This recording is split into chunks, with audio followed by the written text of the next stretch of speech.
मुस्कान जन्नत है, जहान है, मोहब्बत का दीदार है। दुख का रोना तो हर कोई रोता है, लेकिन मुस्कुराना एक अच्छे व्यक्ति की पहचान है। नमस्कार, स्वागत है आप सभी का आपके पसंदीदा कार्यक्रम डॉक्टर कंचन नेगी शो में, जिसका उद्देश्य है देश विदेश से विभिन्न क्षेत्रों में उत्कृष्ट कार्य कर रही शख्सियतों और संस्थाओं को आप सभी से रूबरू कराना, विभिन्न पर्यटक स्थलों के साथ साथ विकास, विज्ञान और चर्चित मुद्दों पर जानकारियां साझा करना और साथ ही सरकार की योजनाओं को आम जनता तक पहुंचाना। और आज की इस कड़ी में हम आपको बृहदेश्वर मंदिर के बारे में जानकारी साझा करने जा रहे हैं। लेकिन आगे बढ़ने से पहले यदि अभी तक आपने हमारे चैनल को सब्सक्राइब नहीं किया है तो हमारे चैनल को तुरंत सब्सक्राइब कर लें। दर्शकों, बृहदेश्वर मंदिर की वास्तुकला न केवल विज्ञान और ज्यामिति के नियमों का सर्वश्रेष्ठ उदाहरण है, बल्कि इसकी संरचना कई रहस्य भी उत्पन्न करती है। मंदिर का निर्माण द्रविड़ वास्तुशैली के आधार पर हुआ है और हमारे देश के प्राचीनतम मंदिरों में से एक है ये बृहदेश्वर मंदिर। बृहदेश्वर मंदिर दक्षिण भारत में स्थित प्राचीन वास्तुकला का एक नायाब नमूना है। इस मंदिर का नाम है बृहदेश्वर और तमिलनाडु के तंजौर में स्थित होने के कारण इसे तंजौर के मंदिर के नाम से भी जाना जाता है। इसका निर्माण 1003 से 1010 ईस्वी के बीच चोल शासक प्रथम राजराज चोल ने करवाया था। उनके नाम पर ही इसे राजराजेश्वर मंदिर के नाम से भी जाना जाता है और कहते हैं कि इस मंदिर को बनाने को लेकर उन्हें एक सपना आया था जब वो श्रीलंका की यात्रा पर निकले हुए थे। दर्शकों, विश्व में ये मंदिर अपनी तरह का पहला और एकमात्र मंदिर है जो कि ग्रेनाइट का बना हुआ है। यह अपनी भव्यता, वास्तुशिल्प और बीचों बीच बनी विशालकाय गुंबद से लोगों को आकर्षित करता है। इस मंदिर को यूनेस्को ने विश्व धरोहर घोषित किया है। ये अपने समय के विश्व की विशालतम संरचनाओं में से एक गिना जाता था। 13 मंजिला बना इस मंदिर की ऊंचाई लगभग 66 मीटर है। मंदिर भगवान शिव की आराधना को समर्पित है। करीब 216 फीट की ऊंचाई वाले इस मंदिर को 1,30,000 टन ग्रेनाइट के पत्थरों से बनाया गया है। आश्चर्य की बात यह है कि तंजौर में आसपास 60 किलोमीटर तक न कोई पहाड़ और न ही पत्थरों की कोई चट्टानें हैं। अब सवाल ये उठता है कि ये भारी भरकम पत्थर यहाँ आए कहाँ से और कैसे लाए गए होंगे। कहते हैं यहाँ 3000 हाथियों की मदद से इन पत्थरों को यहाँ लाया गया था।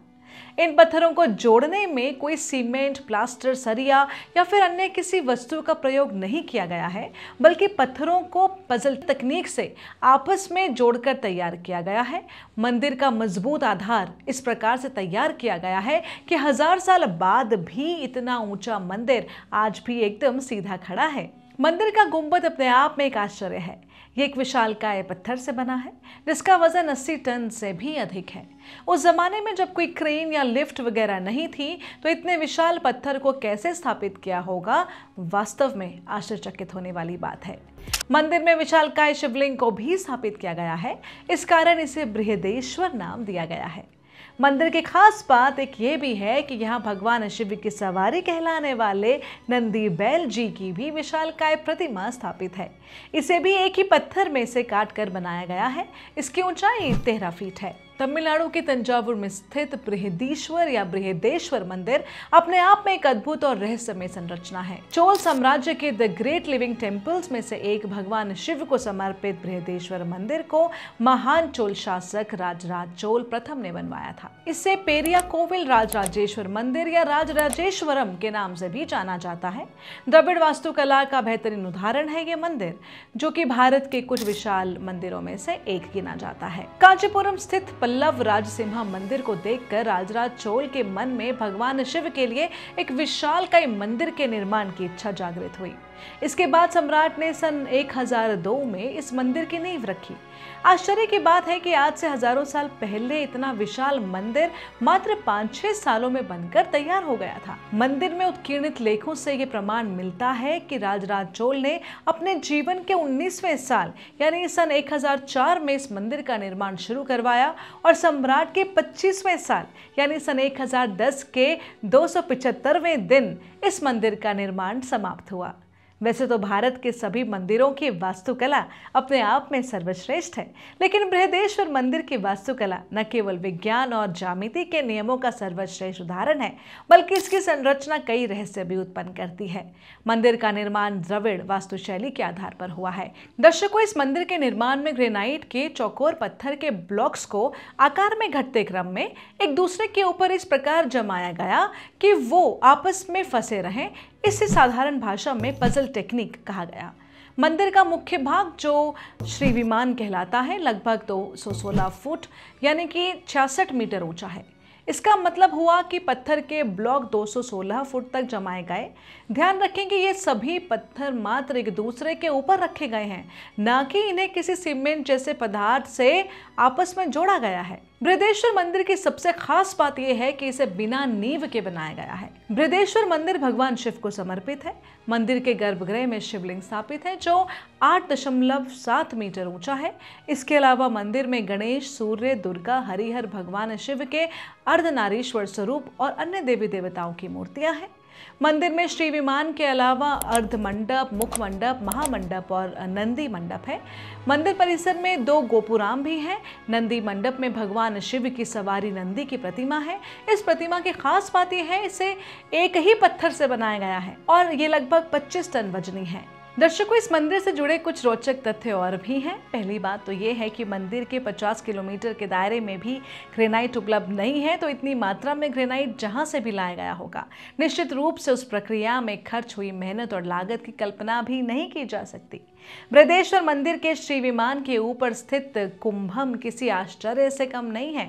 आश्चर्य इसलिए कि कुंभम भी एक ही पत्थर से निर्मित है और उसका वजन है 81 टन अर्थात 81,000 किलोग्राम। अंदाजा लगाइए कि इतना वजनी पत्थर लगभग 200 फुट की ऊंचाई तक पहुंचा कैसे। इसके लिए भी एक 6 किलोमीटर लंबा रैंप बनाया गया था, जिसकी सहायता से हजारों हाथी और घोड़ों ने कुंभम को श्री विमान के ऊपर स्थापित किया था। इस कुंभम के ऊपर भी एक स्वर्ण कलश स्थापित किया गया है। दर्शकों, तंजावुर स्थित बृहदेश्वर मंदिर तक पहुंचना बड़ा ही आसान है। सबसे नजदीकी हवाई अड्डा तिरुचिरापल्ली है, जो मंदिर से लगभग 60 किलोमीटर की दूरी पर है। इसके अलावा ट्रेन से पहुंचना भी यहाँ आसान है, क्योंकि तंजावुर रेलवे स्टेशन से बृहदेश्वर मंदिर की दूरी मात्र 1.9 किलोमीटर है। तंजावुर में 2 बस स्टैंड हैं, एक पुराना और एक नया। पुराने बस स्टैंड से मंदिर की दूरी 1 किलोमीटर है और नए बस स्टैंड से लगभग 5 किलोमीटर। तो दर्शकों, ये था हमारा आज का एपिसोड। मुझे उम्मीद है आपको हमारा ये वाला एपिसोड भी हमारे बाकी अन्य एपिसोड्स की तरह बेहद पसंद आया होगा, और इस उम्मीद के साथ कि डॉक्टर कंचन नेगी शो की टीम फिर हाजिर होगी आप सभी के सामने एक नया एपिसोड लेके शनिवार रात 9 बजे सिर्फ उत्तराखंड हेरिटेज मीडिया पर। मैं चलते चलते कहना चाहूंगी, लहरों से डरकर नौका पार नहीं होती, कोशिश करने वालों की हार नहीं होती।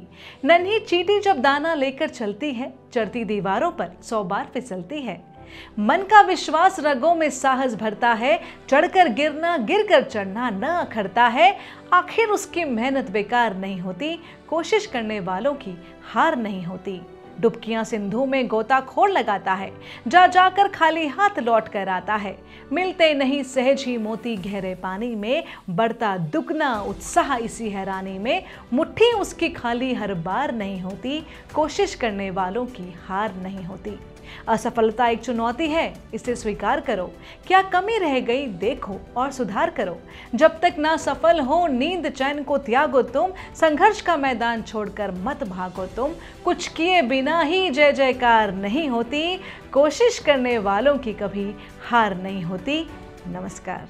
Apka Business Solutions, where your search ends.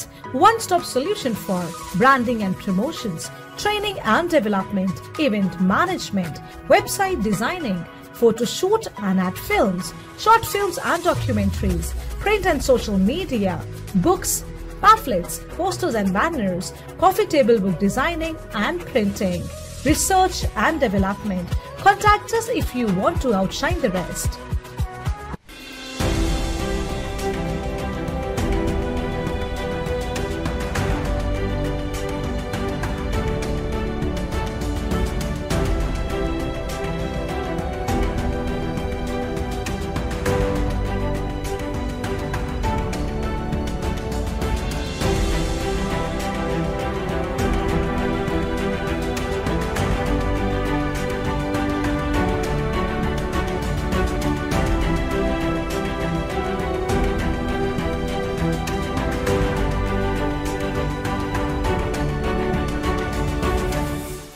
Uttarakhand heritage media, Uttarakhand का प्रख्यात सोशल मीडिया प्लेटफॉर्म और मीडिया हाउस। जुड़ने के लिए YouTube चैनल को सब्सक्राइब करें।